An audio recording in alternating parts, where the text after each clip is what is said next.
To listen to American Scandal 1 week early and ad-free, join Wondery Plus in the Wondery app.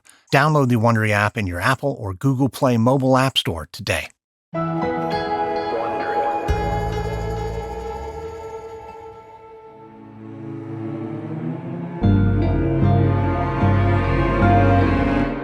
It's September 12, 1971, in Attica, New York.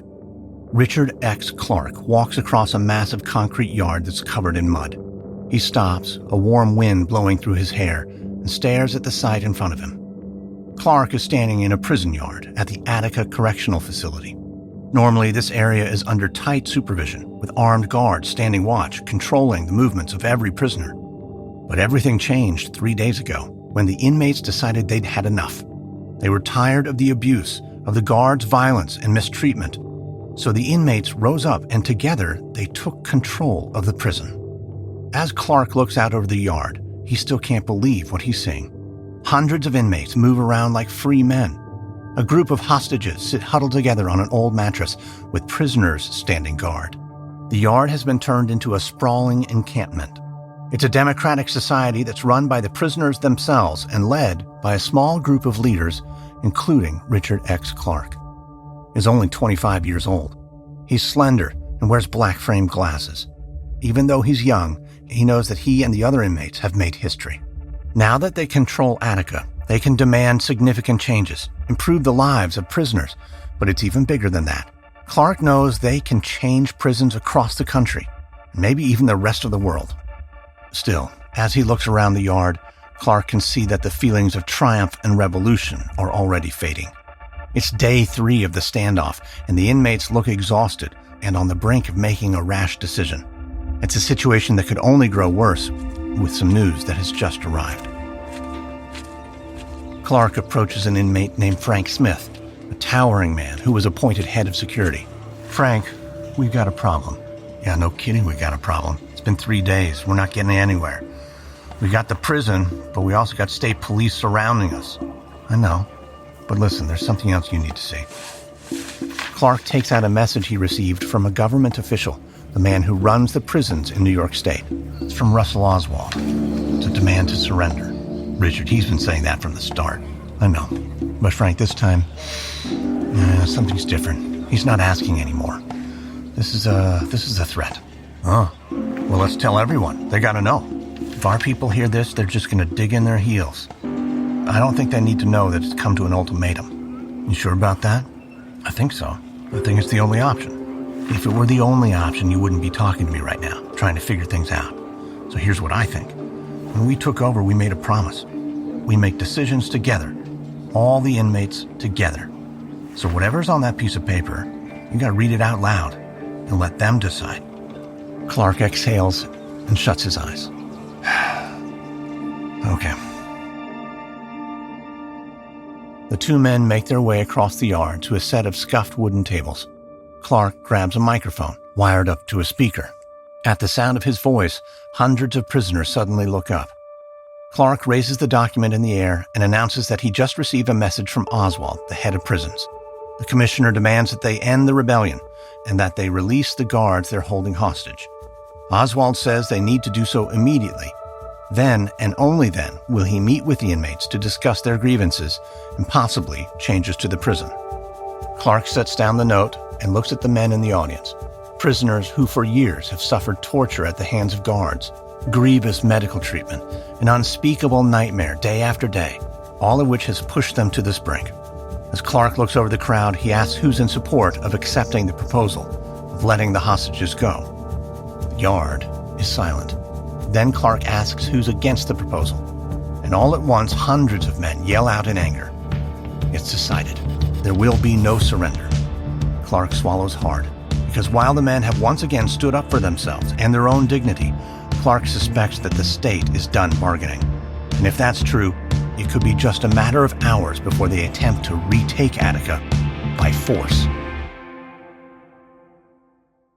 Hi, I'm Sarah Hagee, co-host of Wondery's podcast, Scamfluencers. In our recent 2-part series, 3 Weddings and a Funeral, we dive into the story of a German conman who built an entire life on fake names, lies, and schemes, and the unlikely true crime twist that brought this decades-long charade crashing down. Listen to Scamfluencers on Amazon Music or wherever you get your podcasts. Even the Rich is a podcast from Wondery that tells the jaw-dropping stories about the tumultuous lives of the world's elite. From the greatest family dynasties to pop culture superstars. Listen to Even the Rich on Amazon Music or wherever you get your podcasts.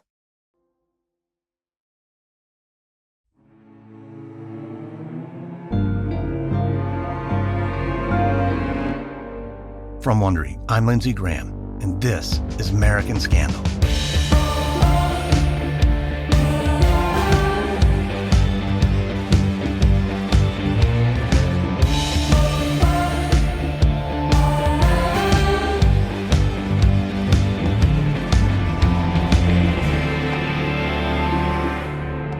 When it comes to prisons, the United States is in a league of its own. Our country has the largest prison population of the entire world. And on top of that, we incarcerate people at a higher rate than any other country. At the same time, many prisoners face inhumane treatment as they live their lives out behind bars. Prison demographics point to enormous racial, political, and socioeconomic divides that have plagued the country since its founding. And while concerns about our criminal justice system have emerged in recent years, this isn't the first time our nation has grappled with the issue. In the early 1970s, the civil rights movement pushed to reform prisons, and many inmates became politically engaged, protesting their brutal treatment. The most explosive of these protests took place at the Attica Correctional Facility, a maximum security prison in western New York. Conditions at the prison were appalling, and as tensions came to a head, the inmates decided they'd had enough. They took control of the prison, and for 4 days the inmates captured the nation's attention as they negotiated for a series of reforms. For many, the standoff was a story about the power of hope and courage, but it was also seen as a tragedy of missed opportunities and the devastating consequences of racial animosity. But above all, it was a fight for justice that began in 1971 and still continues today, 50 years later. This is Episode 1, Liberation. It's the summer of 1971. In upstate New York, a gray prison van rumbles down a 2-lane highway.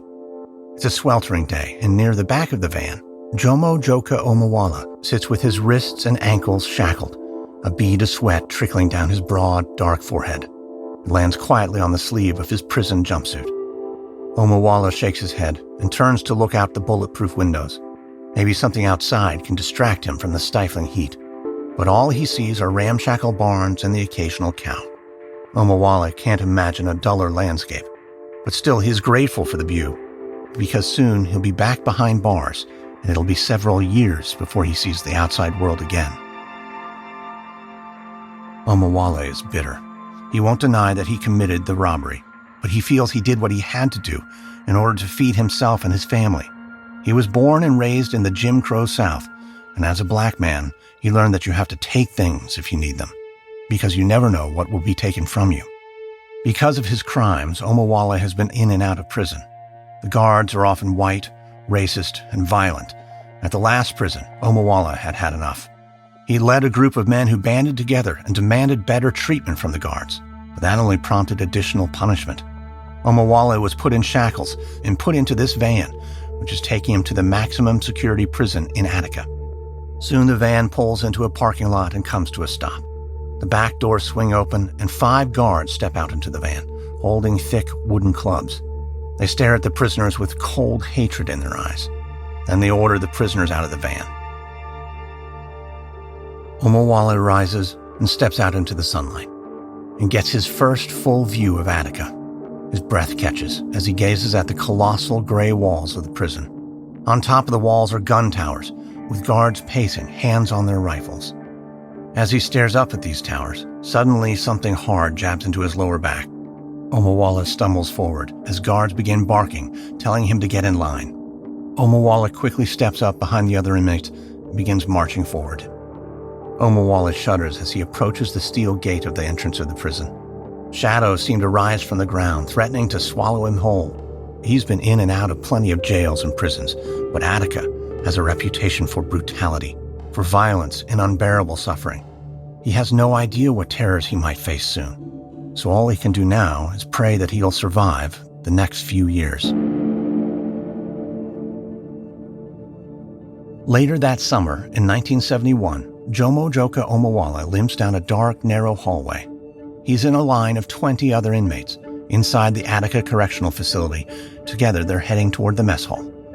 Even though his body is racked with pain, Omowale has to keep putting one foot in front of the other. Last night, he went to bed hungry, and it was the same the night before. This morning, his stomach feels like it's about to cave in on itself. He has to get some breakfast, even if every time he takes a step, his muscles ache with pain. When Omowale arrived at Attica just a month ago, he was terrified, but still filled with a sense of righteousness. He believed that prisons had an obligation to treat inmates fairly and humanely, and Omowale believed he had the strength to stand up for what was right. But Attica broke him, and it broke him quickly.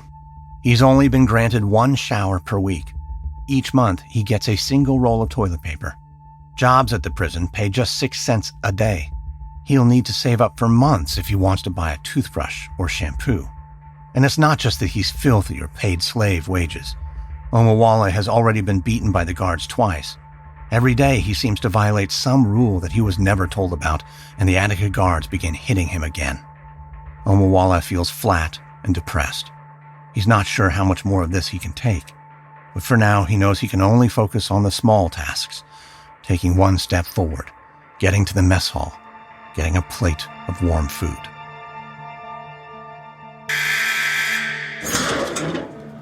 A guard slides open a metal door, and the prisoners continue shuffling into the next hallway. An older prisoner turns back in the line and smiles at Omowale. "Hey, young man, you're new here, right?" "Yeah." "Well, look at you. We gotta get you a shower, maybe some new clothes." "Yeah." "Hey, young man, buck up." Omowale grits his teeth, snarling. "Buck up? Man, I'm filthy, I'm bruised, I'm starving. Can't sleep. This isn't right." "Of course it isn't right. But hang in there. You'll get used to it." "Old-timer, I don't want to get used to it. This isn't how it's supposed to be. They take away your freedom, that's the punishment. Jury and judge, they didn't give me a sentence of no food, no showers, beatings." "I see you haven't lost your fire. I think I heard about you. You came from over in Auburn, right? I heard you were in that riot." Omowale grins with a sudden feeling of pride. "Yeah, that was me. But a riot? Nah, that's not the right word. A riot's for people who just want to break things. We want to change things. You took over that prison. That's bold, son. It's not bold if you want basic rights. They wouldn't give it to us, so we tried to take it. And tell me, young man, what happened? We got together, we fought the guards, we took hostages, and the warden tells us, let the hostages go, surrender, and we'll meet with you. We'll consider your demands. It was a trick. There was no meeting.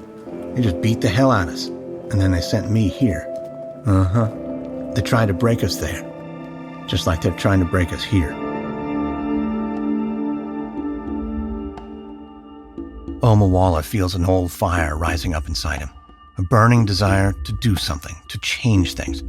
But right as he's about to say more, a guard shouts from the front of the line, Omowale and the other prisoner need to stop talking. But the old man shakes his head and shouts back that they're allowed to talk. There's no rule against it. The prison guard stalks towards the old man, his blue eyes cold with fury, and he repeats the order. Omowale and the old man need to shut their mouths. But the older man just says again that inmates are allowed to socialize on their way to breakfast.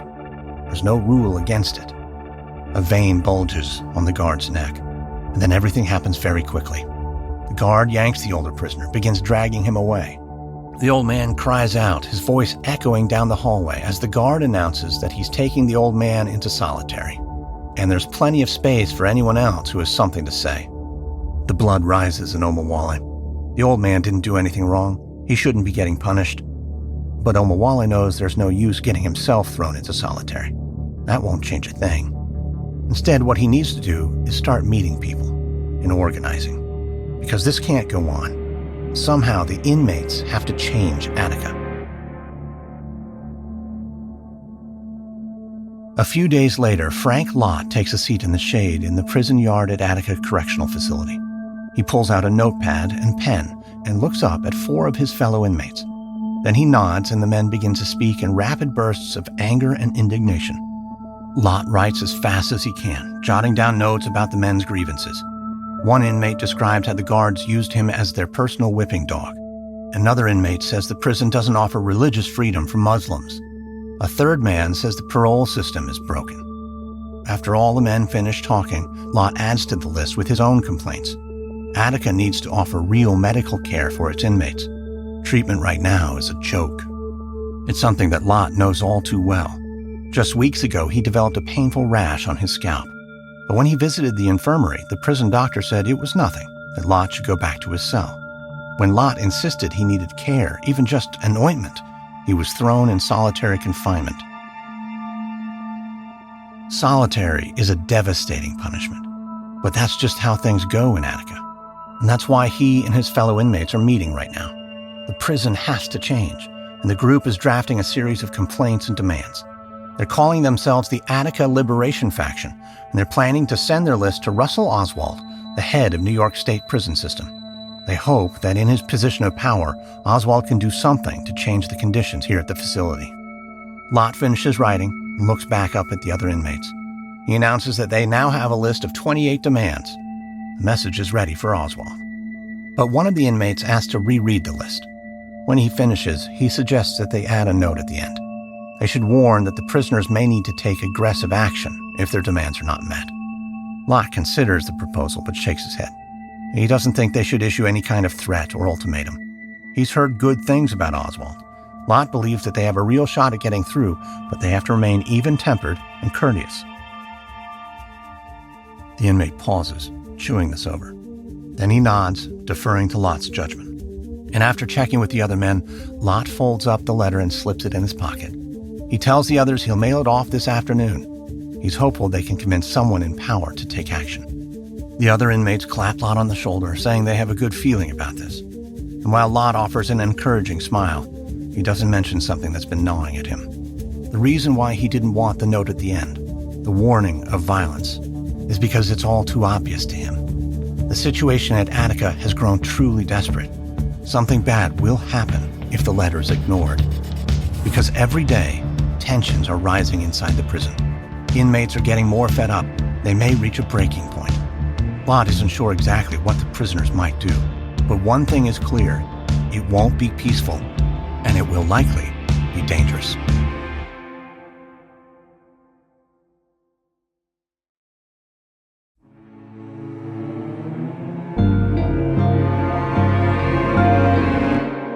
It's September 2nd, 1971, at the Attica Correctional Facility in upstate New York. In a dark cell that reeks of mildew, Jomo Joka Omowale holds his head near a small, dented radio. In Attica, each cell has a radio like this one, which only offers 3 stations filled with static. It's hardly a way to pass the time. But tonight, Omowale is glued to the radio, waiting for a broadcast. It could offer details about a new era coming to Attica.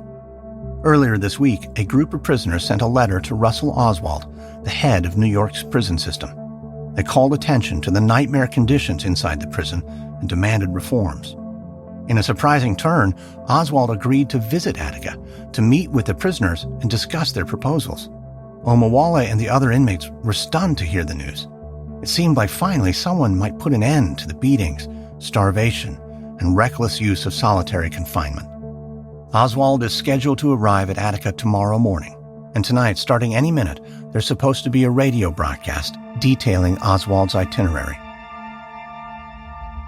As Omowale turns up the volume, there's a crackle, followed by a man's voice, which cuts through the static. He greets the inmates of Attica and introduces himself as Russell Oswald, the head of New York's prisons. Omowale sits up, filled with anticipation, but his heart sinks as Oswald announces that he has some unfortunate news. He planned to address the inmates in person, but circumstances have intervened. Oswald apologizes over the airwaves and says he won't be able to visit the prison after all. But he has read the letter from the Attica Liberation Faction, and he and his staff will seek to make changes if possible. The radio crackles and then goes silent. Omowale stares at the dial, feeling weak with disappointment. Then, somewhere down the hall, an inmate starts banging on his cell door. Omawala rises as the noise grows louder. He looks out at inmates in their cells all around him as they begin to shout in rage, chanting 2 words in a loop, "Cop out, cop out." Omawala clenches his fists in anger. Then he joins the chorus, shouting as loud as he can. These first months at Attica have been a nightmare beyond imagination.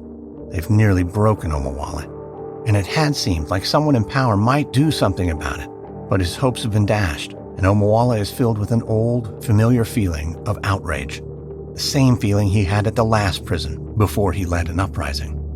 Omawala had promised himself he'd lie low, get through his time in Attica, but now it's clear that's not an option. He's going to have to fight again, because if the government won't fix Attica's problems, then the inmates will have to do the job themselves. 6 days later, inmate Leroy Dewar squints into the midday sun. Then he quickly dodges right as another man tries to plant his fist in Dewar's face. Dewar skips back, dancing on the hot pavement. Then he dips left as another fist comes flying past his chin. Leroy Dewar is in Attica's yard, grinning as he watches his opponent's maneuvers. While it looks like they're fighting, the 2 prisoners are actually just sparring, practicing boxing moves. And although this afternoon he hasn't dodged every punch, Dewar can't remember the last time he felt this good. He just got out of a 7-day stint in solitary confinement, a punishment he received for questioning a guard. It was a maddening week spent in near total blackness, and so today, out in the yard, Dewar is soaking up all the sunshine he can get. Dewar and his boxing partner keep swinging, dodging, weaving back and forth, when suddenly there's a shrill whistle in the distance. Dewar knows that sound well. It's a whistle from a prison guard, but he tunes it out, his mind still focused on dodging punches. But the whistle sounds again and gets closer and louder. Finally, Dewar can't ignore it. He raises his hand to stop the sparring and glances over his shoulder. Jogging toward him is a guard whose pale face is red from the sun. Dewar looks around, confused. The guard is Richard Maroney, the senior lieutenant at the prison. Normally, senior guards like Maroney only blow their whistles if there's a serious problem. But looking around, it doesn't seem like there's anything going on. Maroney stops in front of Dewar, his breath labored, orders the inmate to return to his cell. Dewar raises an eyebrow. He's not doing anything wrong. So he asks the guard what's this all about. Maroney steps forward, glaring at Dewar and his sparring partner. He says the fight's over, it's time to get back to their cells. Dewar breathes a sigh of relief. It's a misunderstanding. He explains that he and his friend weren't fighting, they were sparring. But Maroney just shakes his head and says he knows what he saw. Then he sets his hand on his nightstick, tells Dewar to come with him immediately. Dewar can feel his anger rising. He doesn't want to do anything stupid, so he starts to walk away. But that's when he feels the tight grip of Maroney's hand on his shoulder. And before Dewar knows it, his instincts take hold. He spins around and punches the guard right in the chest. Maroney staggers back as Dewar looks at his own fist in shock. He can't believe what he's just done. The guard then lunges forward, seizing his arm. Dewar tenses and waits for a beating. But then he hears the murmur of voices gathering around him. He looks up and sees dozens of other inmates all walking toward him and Maroney. They form a circle around Dewar and Maroney, and several prisoners start shouting, demanding Maroney leave Dewar alone. Maroney lets go of Dewar, his eyes darting around nervously. The circle grows smaller, and out of nowhere, one of the white inmates shoves Maroney. The guard goes stumbling back. Then, dozens more inmates join the fray, as the circle grows even tighter. These men might have come to his defense, but now Dewar's growing afraid. He can't predict what will happen next, but his gut tells him one thing. If this confrontation escalates, someone could die. Another whistle sounds in the distance, and the inmates turn to a blonde lieutenant named Robert Curtis, racing toward the crowd. He pushes to the center of the circle, demanding to know what's going on. Dewar and Maroney start explaining their sides of the story, but the guard waves his arms and tells the prisoners that the show's over. It doesn't matter who did what, everyone just needs to walk away, and that includes Dewar. Dewar stares at the guards in shock. He was sure he was about to get thrown back in solitary confinement, probably beaten, maybe worse. But the guards just walk away, leaving him and the other inmates to themselves. As the crowd disperses, Dewar sits down to collect his thoughts. This never happens. It's almost a miracle. And so there's only one explanation. God must have intervened. Dewar shields his eyes, looking up at the sky, and gives his thanks that this one time he was shown mercy. An hour later, the prison guard Robert Curtis marches down a long hallway inside Attica. He stops at the office of Vincent Mancusi, the superintendent of the entire prison. It's Curtis's job to tell Mancusi about the riot they just averted. And while the superintendent will probably want to crack down on the inmates, Curtis hopes he can convince his boss otherwise. It seems to Curtis that the prisoners have reached some sort of breaking point. Applying more pressure now would certainly be lighting a fuse. Curtis takes a deep breath and knocks on the door. Yeah? Sir, it's Lieutenant Curtis. Can I come in? Yeah, come on in. Curtis enters the office and finds Superintendent Mancusi sitting at his broad desk, the view overlooking the 4 quadrants of Attica's yard.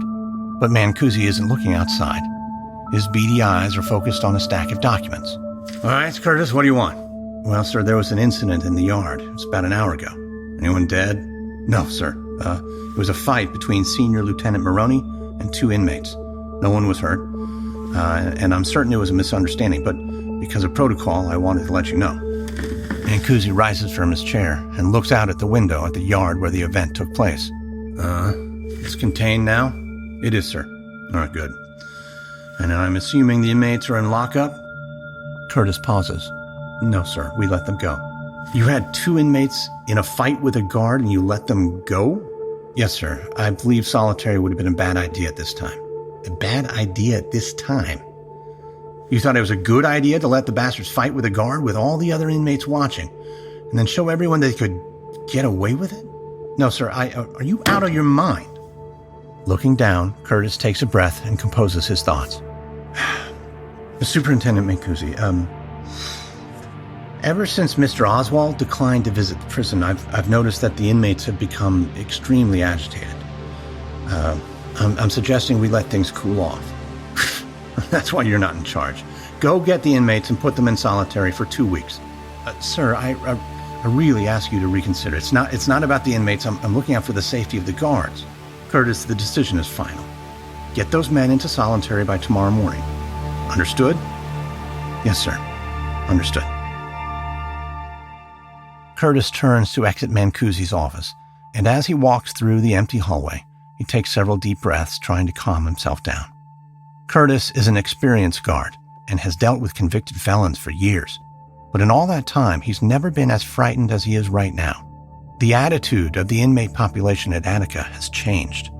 Something is simmering just below the surface. Curtis feels sure a riot could break out at any minute.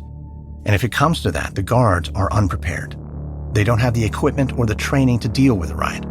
Curtis only hopes that the prisoners never realize the power they hold. Several hours later, Attica inmate Leroy Dewar lies on his hard mattress, staring up at the ceiling of his cell. The night's gotten late, but Dewar can't fall asleep. He can't stop thinking about earlier today, when he punched a guard and nothing happened. He's never been so lucky in his life. But then as Dewar turns over, he notices a group of flashlight beams piercing the darkness. His door suddenly opens, and 4 guards stream into his cell. One of those guards is Richard Maroney, the man who Dewar punched earlier today. With a hard look on his face, Maroney orders Dewar to rise. Dewar gets out of bed, his knees nearly buckling with fear. Maroney grabs a hold of Dewar, begins tugging him out of his cell. Again, driven by an instinctual, desperate urge to survive, Dewar reaches out, his hands gripping a shelf. The guards continue to yank on him, but Dewar holds with all his strength, the brown tips of his fingers turning white. Dewar yells out in fear as he grapples with Maroney and the other guards. The confrontation gets loud, and other inmates begin to stir. Soon they're yelling at the guards to get out, to leave Dewar alone. But that only seems to make things worse. Maroney punches Dewar in the side, sending him crashing to the ground. And then, in an instant, the other guards swarm him. They grab his arms, his legs. They mutter curses and racial slurs as they drag Dewar out of his cell. As the guards pull Dewar away, the rest of the cell block comes to life. Hundreds of prisoners start screaming and threatening the guards, and for a moment, Dewar's fear is replaced by a feeling of comfort, knowing that he has the support of hundreds of inmates. And although Dewar can't imagine the punishment he's about to receive, he can tell that his mistreatment has pushed the other inmates over the edge. He's not sure what they'll do next, but something tells him that Attica just passed a point of no return.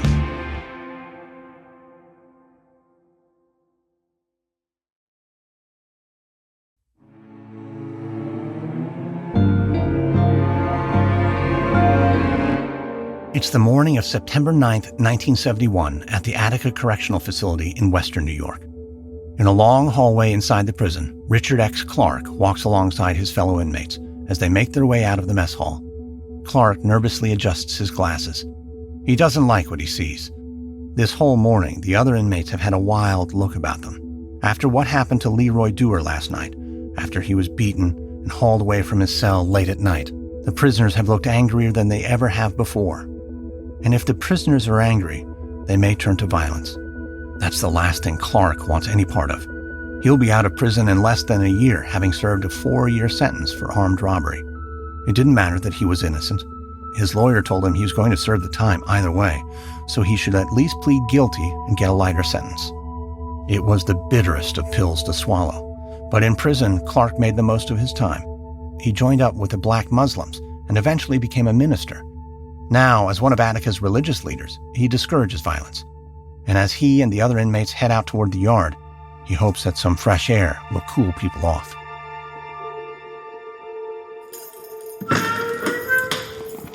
Up ahead, a guard opens the door to an area known as A Tunnel, one of 4 tunnels that lead to the prison yards. The brick passage is cramped and dim, and as the men are ushered in, an inmate taps Clark on the shoulder. Hey, Richard, they're coming for us. Hope you're ready. What do you mean? The guards are pissed. The way we cursed them out last night after they got Dewar, they got Lamoury too, the white guy. I don't know what he was doing shoving that guard. Anyways, I'm telling you, they're just waiting to get back at us. Oh, I don't know, friend. They're probably content with the 2 men who did the violence. So let's just see. Oh man, Richard, I know you heard it too. People saying that they killed both those guys? No, those are rumors. Just have patience. You'll see everything will be okay. Suddenly, the procession comes to a halt in the middle of the tunnel. Prisoners start murmuring, and Clark peers ahead. It's dark and claustrophobic, so Clark calls out to a guard. Excuse me, what's going on up there? Gate's locked.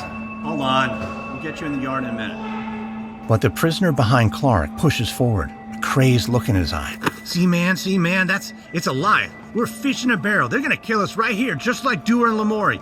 I'm getting out of here. We gotta stop him. Now hold on, friends.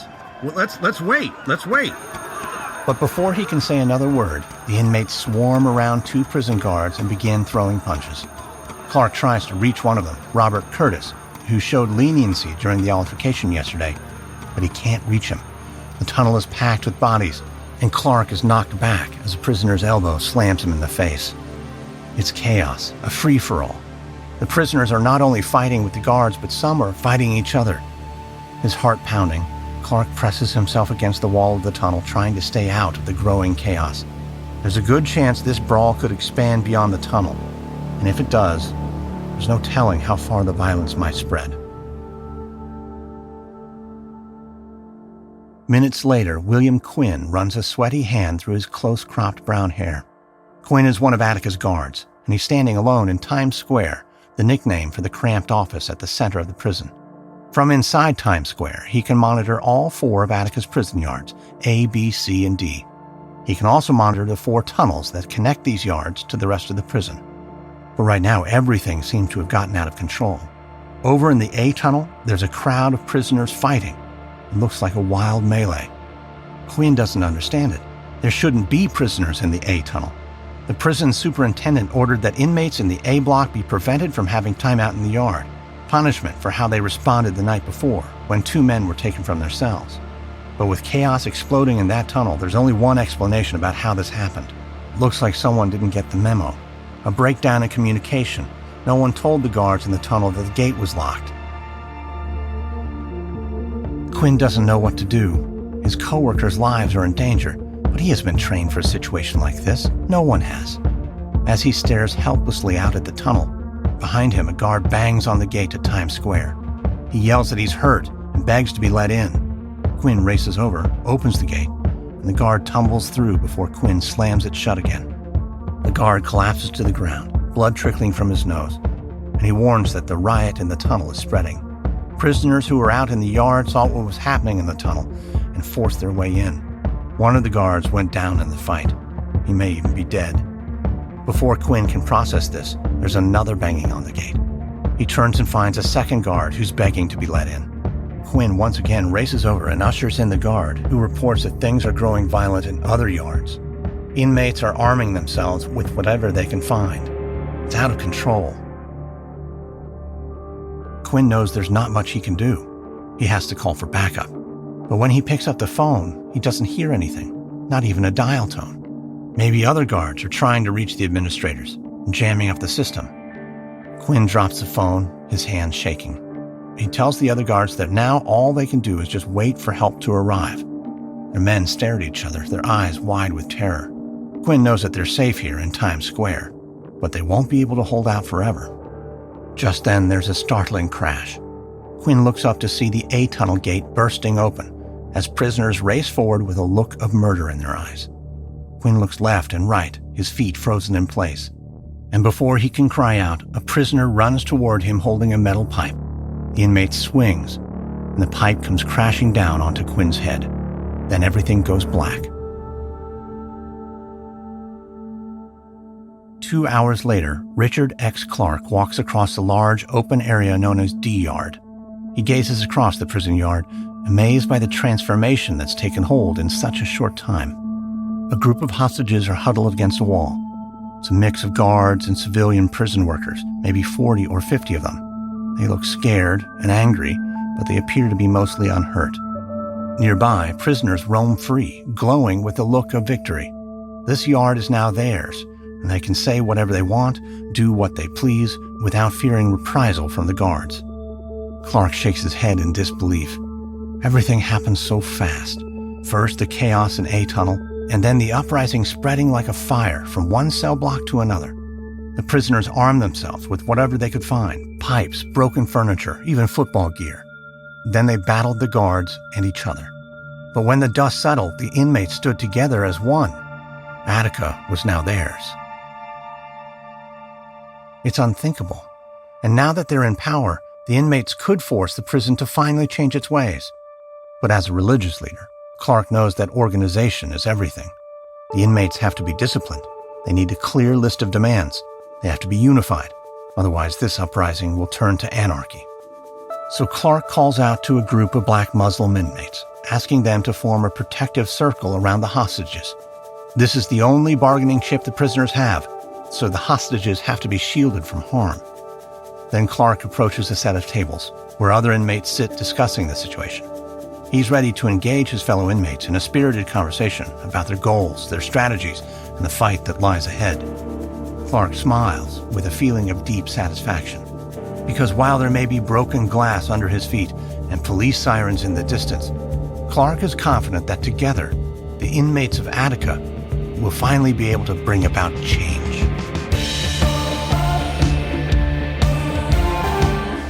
Next on American Scandal, the standoff intensifies after New York's prison commissioner finally visits Attica.